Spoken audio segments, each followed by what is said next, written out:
Aí pessoal, tudo bem? Então continuando aqui o Chaitanya Charitamrita, nesse Força Viva, seu caráter imortal. Então aqui está descrevendo, né, os versos principais, né, que Krishna falou para Brahma. Então aqui fala que é o seguinte, que o que parece ser verdade sem mim, certamente minha energia ilusória, pois nada pode existir sem mim. É como o reflexo de uma luz real nas sombras, pois na luz não há sombras nem reflexos. Então esse é o segundo verso que Krishna falou para Brahma. No verso anterior, a verdade absoluta e sua natureza foram explicados. Que no verso anterior fala, antes de tudo só existia eu, no presente só eu existo, e quando acabar tudo só eu vou existir. Então, isso é a descrição, né? No verso anterior, a verdade absoluta e sua natureza foram explicados. Deve-se também compreender a verdade relativa, para realmente conhecer o absoluto. A verdade relativa, que se chama Maya. Então, essa é Maya, né? O que parece existir sem mim, saiba que essa minha energia ilusória, porque nada existe sem mim. Ou a natureza material. É explicado aqui, Maya não tem existência independente. Aquele que é menos inteligente e cativado pelas maravilhosas atividades de Maya, mas aquele que é menos inteligente é cativado, né? Mas ele não entende que por trás dessas atividades está a direção do Senhor Supremo. Então quem é cativado pela energia ilusória acha que Maya é independente, mas na realidade, por trás de Maya está o Senhor Supremo. Na Bhagavad Gita é dito, né? Maya dakshana prakriti suyate characharam. A natureza material está trabalhando e produzindo seres móveis e imóveis apenas pela supervisão de Krishna.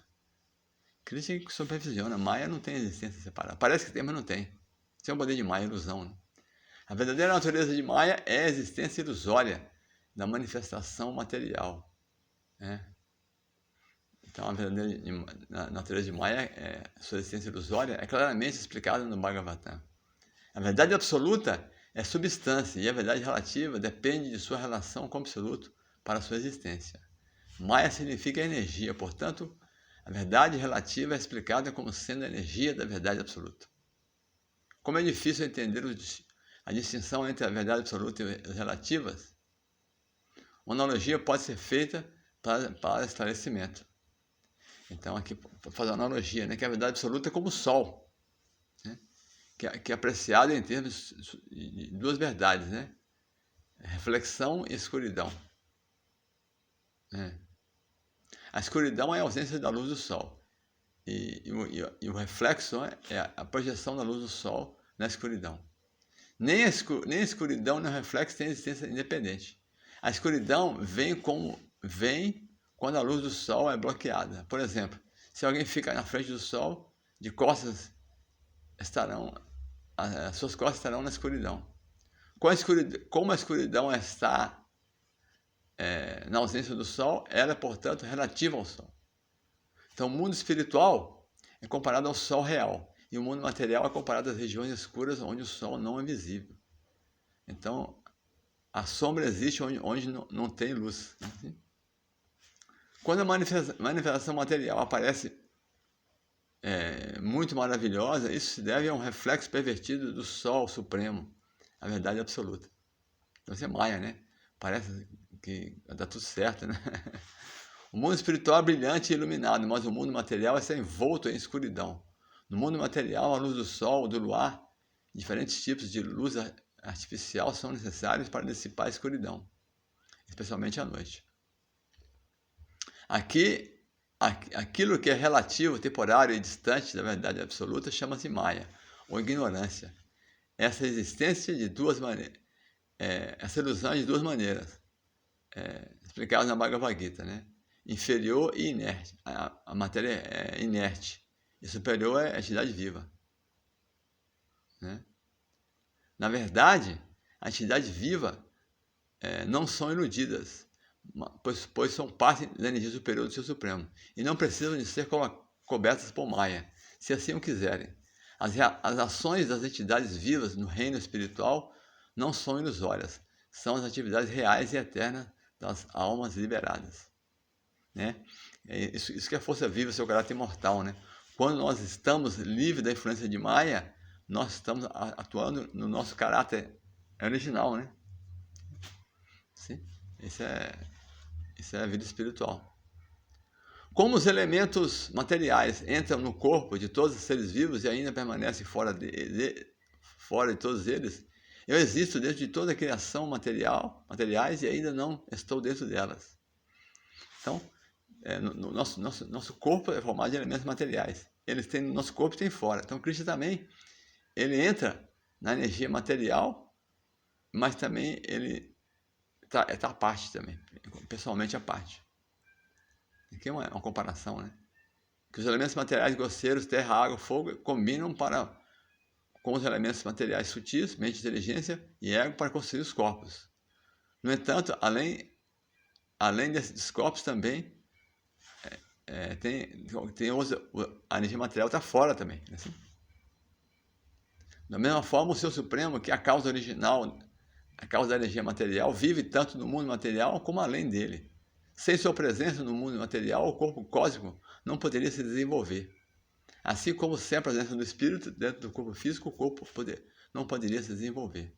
Então, Krishna seria a alma do universo, né? A alma suprema, né? Chamado Paramatma, super-alma. Né? Por causa de seu desenvolvimento e apego transcendental ao Ser Supremo, uma alma rendida sente a presença de seu amado, né? Em todos os lugares.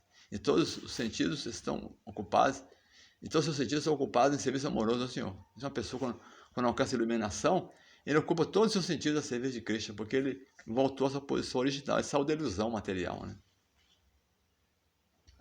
Né?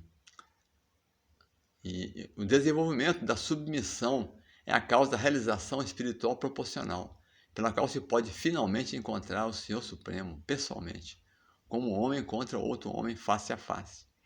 Então, a perfeição espiritual é quando nós virmos o Senhor Supremo face a face. Porque Deus é a pessoa suprema, Deus não é só a energia. A energia, o brilho é só que emana do corpo, mas a pessoa original, ele é a pessoa suprema. E tem essa concepção errônea, né? Se Deus fosse uma pessoa, seria limitado. Porque a gente acha que ser pessoa, ter um corpo, nós imaginamos um corpo material, mas tem muitos tipos de corpos. E um corpo espiritual, ele não é material. Ele não é limitado pelas três dimensões, como a gente pensa. O corpo espiritual é transcendental, né? Então não é regido pelas leis materiais. Então, e assim Deus, Krishna, tem o corpo transcendental. É o Parama Purusha, é a pessoa suprema. Então nós podemos, quando nós nos livrarmos de todas as contaminações materiais, que se deve ao apego à energia material, né? Querer desfrutar, quando nós desistirmos de tentar desfrutar da energia material e procurarmos restabelecer nossa relação eterna com Deus, aí nós vamos voltar à vida espiritual e vamos poder ver Deus face a face. Aí, então nós vamos readquirir nossos corpos eternos também. Nós somos pessoas no mundo espiritual. Assim como nós somos pessoas aqui, temos o corpo, temos família, temos a personalidade aqui que age nesse mundo, mas essa personalidade é falsa, porque quando a alma sai desse corpo, esse corpo desaparece, tudo desaparece. Então chama falso ego, é falso eu. Esse eu que nós nos relacionamos aqui nesse mundo é o falso eu. Então nós nos damos com os falsos eu das outras pessoas. Então, por isso está todo mundo em ilusão. Quando você se ilumina, você tem que ver você como alma e todo mundo como alma, como você. Né? O Senhor é manifestado a um devoto puro de dentro e dentro e de fora. Esses são os mistérios do relacionamento devocional, no qual o devoto e o Senhor estão ligados por laços de amor espontâneo.